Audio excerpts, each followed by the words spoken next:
Bonjour tout le monde, bienvenue dans une nouvelle vidéo.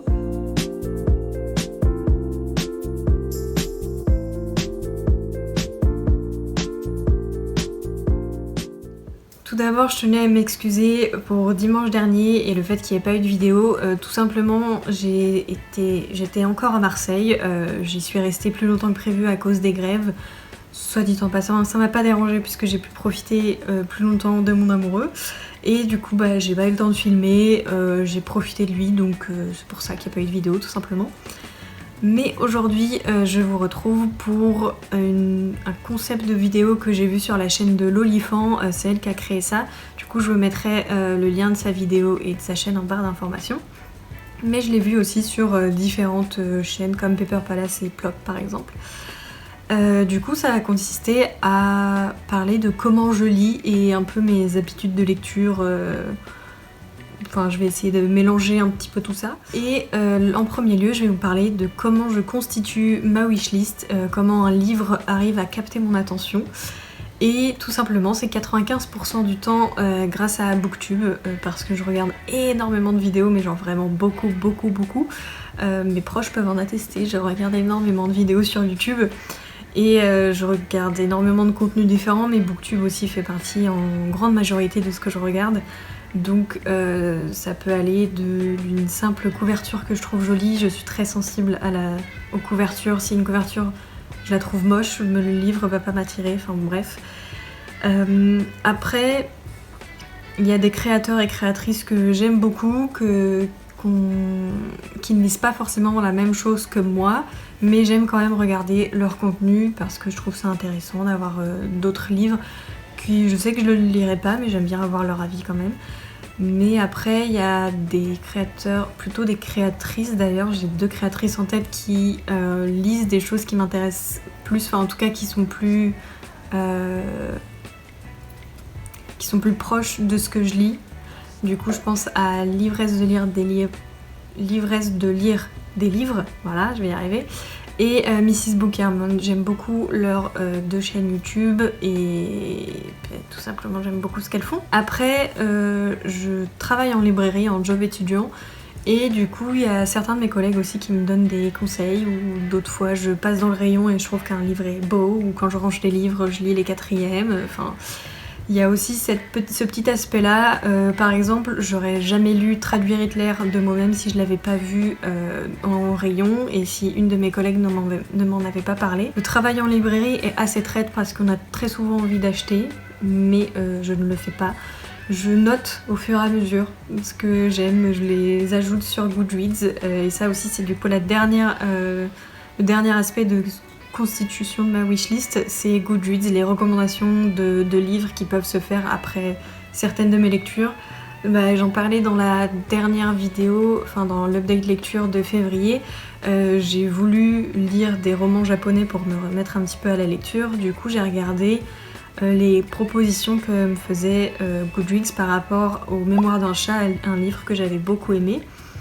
Et j'ai choisi après des livres qui m'intéressaient parmi les propositions de Goodreads. Donc voilà, il y a ça aussi qui entre en jeu. Après, je fais pas très souvent le ménage dans ma wishlist de Goodreads, mais j'en ajoute au fur et à mesure. Après, il y en a que je regarde après si j'aime pas, je l'enlève, enfin... Ça fluctue pas mal, mais ça reste très longtemps dans ma wishlist avant que je passe à l'achat. Et justement, le point suivant, c'est comment j'achète mes livres. Et je n'en achète pas énormément, tout simplement parce que j'ai un budget étudiant et que je dois prendre régulièrement le train pour aller à Marseille et ça coûte de l'argent. Donc voilà, il y a les priorités dans la vie, voir son mec acheter des livres. Mais ouais, du coup j'en achète pas énormément et du coup si j'en achète c'est via la librairie où je bosse et où parfois je me fais un petit peu avoir dans les librairies. Par exemple quand j'étais allée à Marseille la première fois j'avais fait le tour des librairies et du coup j'en avais acheté un peu, je les avais un petit peu achetées comme ça parce que le résumé me plaisait, j'en avais entendu parler, enfin après j'en avais pas acheté beaucoup, hein. J'en avais acheté 3 donc ce qui était déjà assez suffisant, c'était suffisant parce que je ne pouvais pas en acheter des milliers et des cents, enfin fallait que je les ramène ici quoi. Enfin bon, bref, du coup j'en achète pas énormément en neuf, après j'en achète aussi en occasion si je peux, autant sur Vinted que sur Momox. J'aime bien Momox, moi j'ai jamais eu de surprise. Je sais que certaines personnes ont eu des mauvaises surprises, le livre était abîmé, etc. Moi ça m'est pas arrivé. Après Momox c'est souvent des livres de cours que j'achète dessus. J'avais acheté un truc en espagnol, un dictionnaire de synonymes en anglais, enfin... C'est souvent des trucs assez précis, donc j'ai pas forcément envie de mettre des milliers et des cents dedans, donc voilà. Et après, ma principale source d'acquisition, entre guillemets, c'est les bibliothèques. À Bruxelles, on en a énormément. J'ai la chance d'avoir un réseau de bibliothèques qui est assez énorme, parce que du coup, il y a la ville de Bruxelles, et après Bruxelles et ses alentours, et du coup, les autres quartiers, machin. Et du coup, dans la ville de Bruxelles, il y a déjà une quinzaine de bibliothèques et en tout, je pense qu'il doit y en avoir une trentaine, voire même plus, je sais pas, mais il y en a énormément.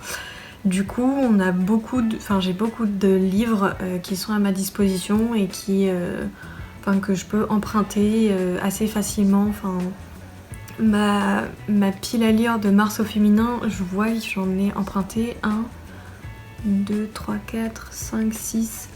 Ouais, j'ai emprunté 6, 7 livres, peut-être plus, mais bon, en tout cas, je peux en emprunter assez souvent et je le fais très souvent, ça tourne énormément. J'aime énormément les bibliothèques de la ville de Bruxelles, elles sont vraiment hyper bien et il y a quand même quelques bibliothèques qui ont une section en VO. Ils ont beaucoup de langues, je sais qu'il y a anglais, espagnol, portugais, italien, roumain même. Après d'autres langues aussi, mais je m'en souviens plus là maintenant. Mais voilà, 95% des livres que j'ai, c'est de bibliothèques. Et aussi, j'essaie de pas trop en acheter parce que je vais bientôt déménager. Enfin, je termine ma licence, n'importe quoi. Je termine mon master et du coup, je quitte Bruxelles.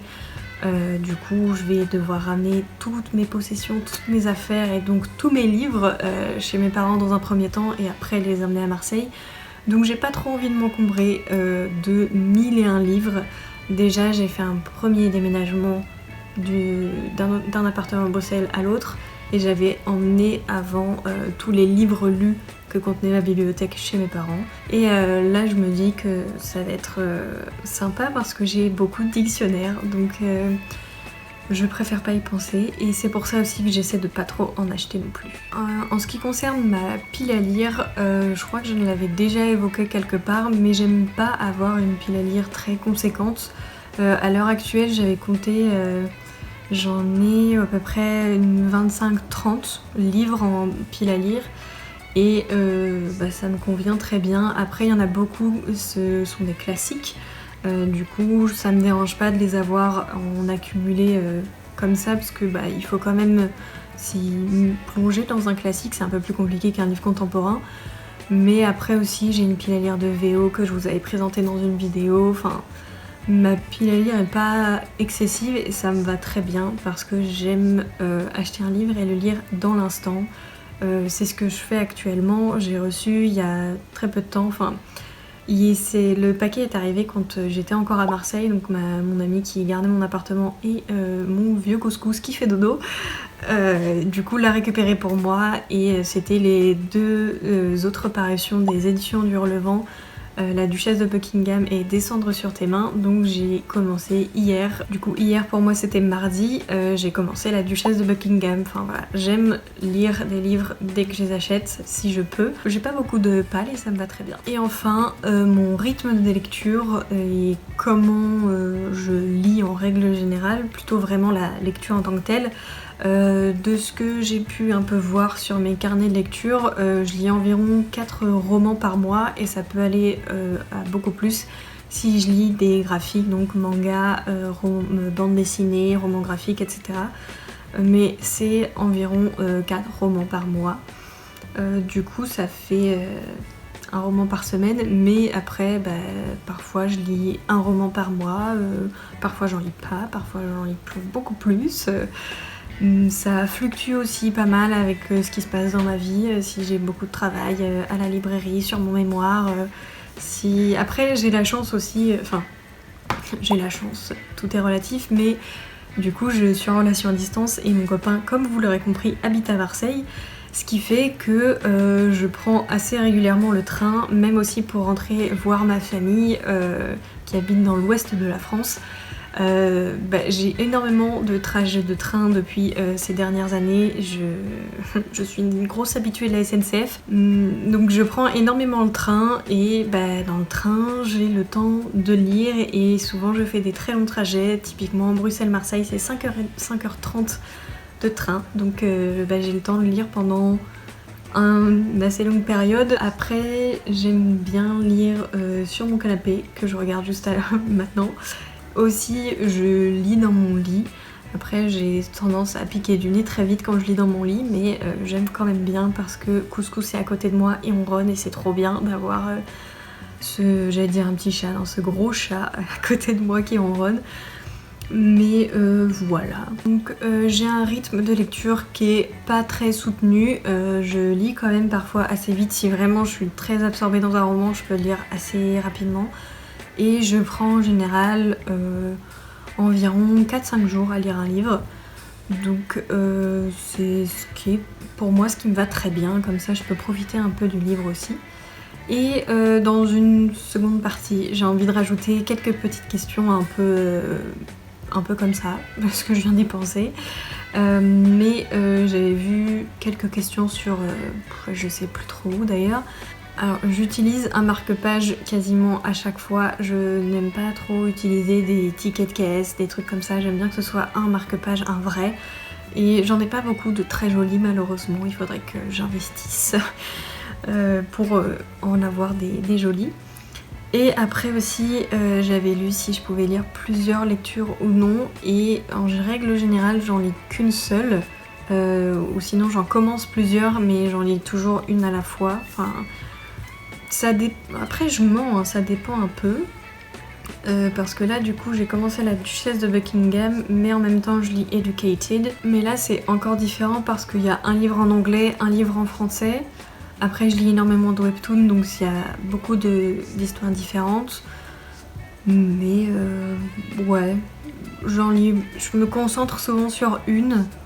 Et après j'en lis d'autres aussi de temps en temps. Si après il y a un chapitrage précis, j'arrive à en lire plusieurs. Enfin, en vrai ça c'est un peu au gré de mes envies, j'ai pas trop de règles là-dessus. J'ai l'impression que je me perds moins qu'avant, parce qu'avant si je lisais plusieurs lectures j'étais très vite perdue, mais maintenant ça va. Et la dernière chose que j'aimerais mentionner, c'est le fait d'abandonner ces lectures. Je sais que c'est assez difficile pour beaucoup de gens d'abandonner une lecture parce que on a investi du temps dedans, parfois on a investi 20 balles dans un livre, donc c'est toujours très chiant d'abandonner une lecture. Mais moi j'ai absolument aucun mal à le faire. Si je trouve que le livre est chiant, qu'il m'intéresse pas, que je trouve les personnages bêtes, ça me dérange absolument pas d'abandonner un livre, parce que mon temps est précieux, j'ai pas que ça à faire de le dépenser à lire quelque chose qui me plaît pas. Donc ça me dérange pas du tout. Après si le livre est court, s'il fait dans les 200 pages, je vais le lire en entier. Il y a que de très rares cas où ça va, enfin je vais pas le finir.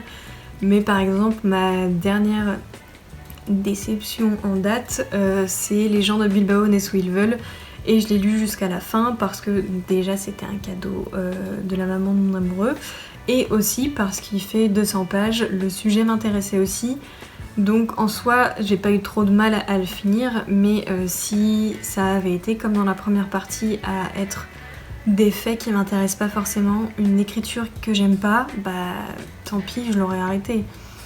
Mais j'en arrête rarement. Le dernier que j'ai arrêté mais qui me plaisait, c'était Anne d'Ingleside, parce que je voulais pas me dégoûter de ma lecture, donc c'est assez différent. Donc là il est vraiment en pause et je sais que quand je le lirai, je l'apprécierai parce que j'aime cette saga.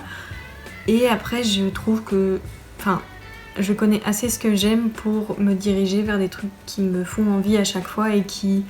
je suis rarement déçue, j'ai rarement d'énormes déceptions. J'ai une toute petite déception / incompréhension pour une de mes dernières lectures, c'était Prière pour celles qui furent volées de Jennifer Clément. J'en ai parlé sur Instagram, pas encore sur YouTube, mais voilà, ça... Je l'ai aussi terminé parce qu'il est très court, ça parle aussi de quelque chose qui m'intéresse, ça parle du Mexique.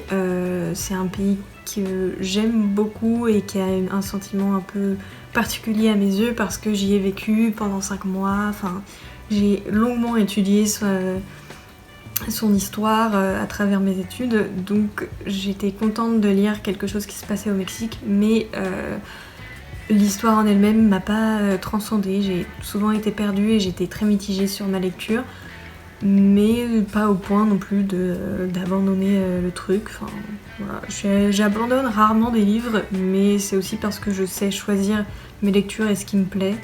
Donc voilà, ça m'arrive assez rarement d'être déçue et si ça me saoule, bah, je les arrête, tout simplement. Voilà, je pense que vous avez un aperçu assez global de comment je lis et mon rapport à la lecture. Si jamais vous avez d'autres questions ou si vous voulez en savoir plus sur d'autres thèmes, n'hésitez pas à me dire tout ça en commentaire. Et vous aussi, quelles sont vos habitudes de lecture? Si jamais vous avez fait des vidéos à ce sujet, n'hésitez pas à me le dire parce que j'adore avoir ce genre de petites informations. Je trouve que ce concept est vraiment cool.